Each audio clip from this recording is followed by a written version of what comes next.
After months of deliberation, you've hit that order button and your Steam Deck is on the way. Days of nail-biting suspense seemingly turn into years as you impatiently wait for your much-anticipated Steam Deck to arrive. At long last, the day is here. You took off from work because no way you were going to do anything useful there. Like a kid on New Year's Eve, you've been sitting face plastered to the window, waiting for the delivery. Finally, the truck pulls into your driveway. You attempt to wait and play it cool, but after 1.5 seconds, you hurry on down. Now, your well-deserved time to enjoy your Steam Deck has come. You rip open the package, boot up the deck, but then where do you start? Games? Emulation? Performance? Customization? Too many choices! I don't want this to happen to you, and that's why I created this fairly decent Steam Deck starter guide with 42.5 tips and tricks to enjoy your Steam Deck to the fullest. Let's take a look. This is a weird one to start with, but believe me, you don't want to miss this. Valve developed this game specifically to show off some of the features of the Steam Deck. You can download this game for free from the Steam store. Play it, and you're well on your way to becoming a Steam Deck expert. Wow! Holy moly, man! That is great! Ah man. Since most games, unlike Aperture Desktop, aren't made for the Steam Deck, naturally not everything's going to run perfectly. So Valve has created a nice little system to let us know what to expect with the verified compatibility system, which is nice. But then the community happened. So ignore what I just showed you, go to Decky, more on that later, and find ProtonDB at the marketplace. This will give you community verified badges for each game's playability, which seems to be more reliable and has community comments and settings. Very handy. Hold the Steam or triple dot button and a list of shortcuts will pop up. Remember these, or better yet, take a screenshot here. There's things here like a very useful magnifying glass for small text, bringing up the keyboard, also the irreplaceable Steam plus B to force a game to shut down. This comes in very handy every once in a while. What?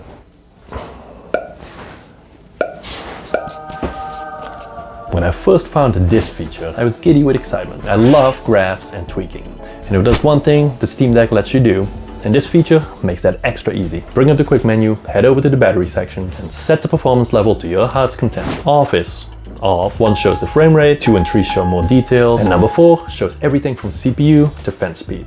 Super cool. I usually keep it at 2. Still very functional, but also doesn't take up too much real estate. Speaking of the quick access menu, let's talk settings. There are many options here to be adjusted, but let's just go over a couple of quick ones to give you a good bang for your buck. Instead of the 60Hz refresh rate and 30 or 60 cap, drag the refresh rate down to 40Hz and set the cap at 40 frames per second. This will give you smoothness closer to 60Hz, but will give you performance stability closer to the 30 frames per second. And here's that half tip you might have been wondering about. FSR, or Fidelity Effects Super Resolution, is an upscaling technique to improve performance. In the quick menu, turn FSR on with the sharpness all the way up. This won't do anything for the games that support FSR in-game, but for the games that don't support native FSR, you can lower the resolution below 1280 by 720, which is the native Steam Deck resolution, and then have the Steam Deck FSR upsample it back to 1280 for better performance. All of this comes at a cost, and I'm talking battery life. It's not uncommon to drain a battery in 45 minutes when playing an intense game, but that's not something you want to see 1 hour into your 8-hour flight to Europe. So here is something to help with that. Turning off all wireless connectivity helps significantly with battery life. Next, disable rumble and the Steam haptics. Another good one that we talked a little bit about already is setting the refresh rate from 60 to 40 Hz and lowering your frame rate cap from 60 to 40. This significantly reduces power load, seeing numbers all the way from 21 watts down to 13.7 watts at 40 Hz. And if you really want to go all out, you can set 60 Hz with a 30 frame per second cap, which will give you about 12.8 watts. We don't need these. The Steam Deck is a vulnerable powerhouse when it comes to customization. There may be more powerful handhelds, but none are more versatile in the controller department than the Steam Deck. There's the back buttons, there's the track pads, regular joysticks, regular buttons, the bumpers, and of course, there's gyro aiming. The Steam Deck has it all, and what's more important is that you can map it however you want. It can get overwhelming quick, so be sure to check out the community controller layout. Each game has them, and they're often better than the out-of-the-box setup. If that's not enough, you can further customize each button. Check this out. With the sub-command, you can add extra buttons that will be activated when the parent command is triggered. Like this example, when I press R4, Control Alt and Delete will be triggered. The other cool function is the extra command, where you can add additional functionality to each button. In this case, for example, with a normal and long press. And then one other cool mapping feature is that you can bind separate commands to the outer ring of the joystick and use this to, for example, toggle running. Okay, maybe we do need them after all. Hooking up third-party controllers is a breeze. Once you connect them through the Bluetooth, the Steam Deck recognizes most of the controllers out of the box. And if you connect, for example, the Nintendo Switch controller, it will use the Nintendo layout. Same for the Xbox and Sony controllers. It even changes the button prompts. And what's even cooler is that it recognizes some of the weirder stuff like dance pads and fight pads without problems. If you feel like you're not getting enough vibrancy, adjust the settings here. You can make your games look really whack. This is also downloaded through Decky, which I promise I'll talk about later. Just a quick tip. If you didn't buy the 512 gig edition with the Edge screen, but are having trouble with reflections, buy a matte screen reflector for 12 bucks. If you play outside a lot, you'll save a lot of headache, literally. Another cool feature is the quick resume.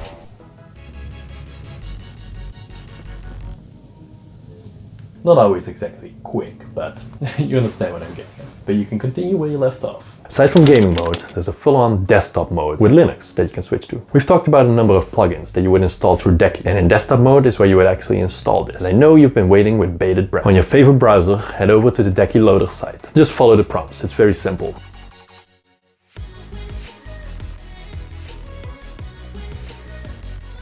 Once installed, go back to gaming mode and select the plug symbol in the bottom of the quick menu. Here you can go to the marketplace of Decky and install plugins to your heart's content. Backing up to the desktop mode for a minute. Here you can do anything you could do on a normal desktop. This runs standard Steam, by the way. And here you can also add, for example, Epic Games or Netflix. And if you don't want to go through the trouble of installing a bunch of game launchers, I suggest installing Heroic Game Launcher and Lutris, through which you can then log in on your launchers of choice. And you would download the Heroic Launcher and Lutris through the Discover app in desktop mode.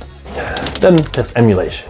Oh, good old emulation. The Steam Deck is an absolute emulation beast.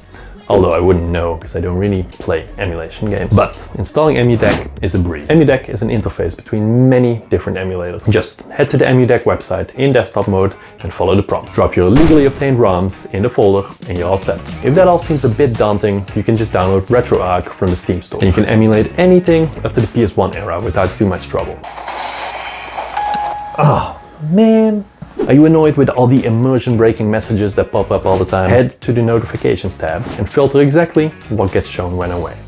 Lonely? Fear not. Valve has thought of everything. Just head to the quick access menu at the top and start a chat with a friend. Or invite them into a game that you guys both share. Or you can even invite them to just watch your game. There's even an option to find games that you guys both share and can play together. We couldn't demonstrate because I don't have any friends, but I thought it's super simple. Next up, customization. This is something the Steam Deck dominates in. Let's take a look. How long to beat for the deck through Deck gives you an estimated time for how long a game is. All the way from main game plus to completionist. This really gives you a good idea of how enormous that backlog has grown beyond your control. See it as loader, also through Decky for customized things. Again, super simple, and it really goes to show the customization power of the Steam Deck.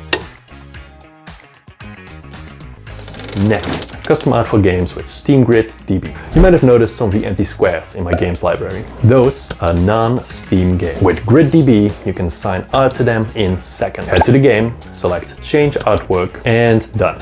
Again, super easy customization. You can listen to your favorite game music album through the Steam Deck. Head to the soundtrack icon in the quick menu and select the album you'd like to play. The only drawback is that games don't mute, so you can't really play them together. Check out this beauty.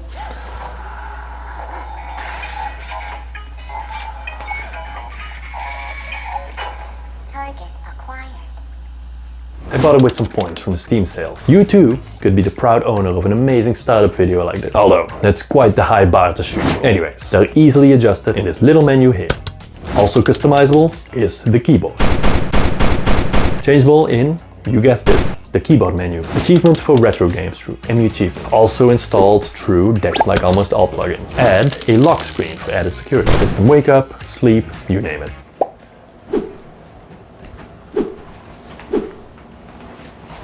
Cloud save feature is turned on by default, but can be found here. Steam cloud saves are very robust. Almost every game comes with cloud saves. Hopping between your main PC and the Steam Deck is very smooth. Hey, come closer. You didn't hear it from me, but the real secret stuff is in the developer mode. If you want to get into the real nitty-gritty of the Steam Deck, the developer mode is for you. Enabling this in the systems menu adds a developer tab in the bottom of the main menu. I don't know what half of this stuff means, but it's cool. If this annoys you, updated fan controls at the bottom of the systems menu. And this is supposed to help the Steam Deck run more quiet. All I know is that it seems to run harder, so I've turned it off. You can set the system update channel to stable, beta, or pre. Stable is, well, stable, as it implies. mostly. Beta updates more often, and Valve has newer features on this channel. And lastly, there's the preview channel, which gets regular experimental updates that might or might not be stable yet. Another cool thing is Proton, the compatibility layer that the Steam Deck uses to run Windows games. All you need to know here is that if you have a problem launching your game, it might be worth taking a look under the game settings, properties, and compatibility. Here, you can force the game to launch under a specific Proton version. Proton Experimental often has hotfixes that the stable version does not. And if you want the hotfixes even faster, you can opt in to download the Proton GE, like this. You can download it from the Discovery app in desktop mode. After install, launch it in desktop mode, and click Add to download the latest version of Proton GE. Now you'll be able to use this in gaming mode. You can adjust the GPU frequency to free up power for the CPU and CPU heavy games. Sometimes this helps performance. Another performance tip. Turn off allow downloads during gameplay. Downloading updates and games during gameplay really kills performance. Make sure to toggle the correct default storage drive. Yellow is the default. It's annoying if you have to reinstall a game because you have it in the wrong location. Plug in a mouse and keyboard and use the Steam Deck like a regular computer. Oh yeah.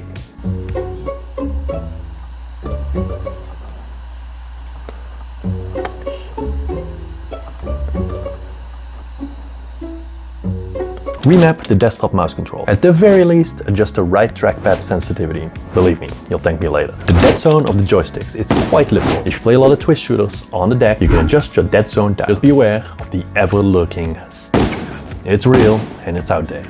If you want the Steam Deck to vibrate out of your hands, you can adjust the haptics intensity up. Getting back to twitch shooters. To reduce input latency, don't use the deck's frame rate limiter. This adds a significant amount of latency. Instead, use the in-game VSync and cap the refresh rate at 40 Hz like we talked about before. And leave the frames per second cap off. This really helps cut the latency down. You can swap SD cards on the fly, making it even easier having that Nintendo cartridge experience, if that's what you're into. There are a few different ways to transfer data to and from the Steam Deck. For transfer over the Wi-Fi, Warpinator is a good option. Use Discovery in the desktop mode to install it. You'll also have to install it on your PC and then connect between the two. Transfer over USB is a little more involved. Download Deck MTP from, you guessed it, Decky Loader. Then you'll have to go into the BIOS, which can be a little scary. To go into the BIOS, turn off your Steam Deck, then hold the power button and volume up button. Then in the BIOS, go to Advanced, USB config, USB dual roll device, and then change it from XCHI to DRD. Save and exit the changes, and your Steam Deck should reboot automatically. Now in Deck MTP, enable MTP. Now you should be able to plug in your USB and you're good to go. What about this? You can dock your Steam Deck like a Switch. Well, maybe not quite like a Switch. It's a little more cumbersome, but it does work. Steam has released a dock for $90, which is quite steep. There are a good number of third-party docks, which are just as good, like the jsaux dock for a much cheaper $40. Playing on the TV works. It's very easy to repair and upgrade your Steam Deck, or so I've been told. I have to be honest, I'm scared to open up my only Steam Deck and ruin my perfectly good device for an upgrade. Having said that, there are tons and tons of tutorials on iFixit, which honestly look like they're pretty easy to follow along to. And lastly, we have accessories. We already talked a bit about the Deck's dock. There's of course the Steam controller, which connects brilliantly. There's this awesome case, again from jsaux. But I think the most important Steam Deck accessory for me is the Baseus laptop charger. This has been a game changer on long trips. This basically quadruples the gaming time of the Steam Deck. I have a description in the link, and I'm not sponsored by the way. There are of course many other good accessories for the Steam Deck, like an SD card, especially if you got the 64 gig edition, or this case with kickstand. But that's something for another video. If you followed along with the video, you should now be an expert in all things Steam Deck. I hope you enjoyed it. Also check out this video to see what comes out in October for the Steam Deck, because there are gonna be some bangers you're not gonna want to miss. Like and subscribe, and I hope to see you in the next one.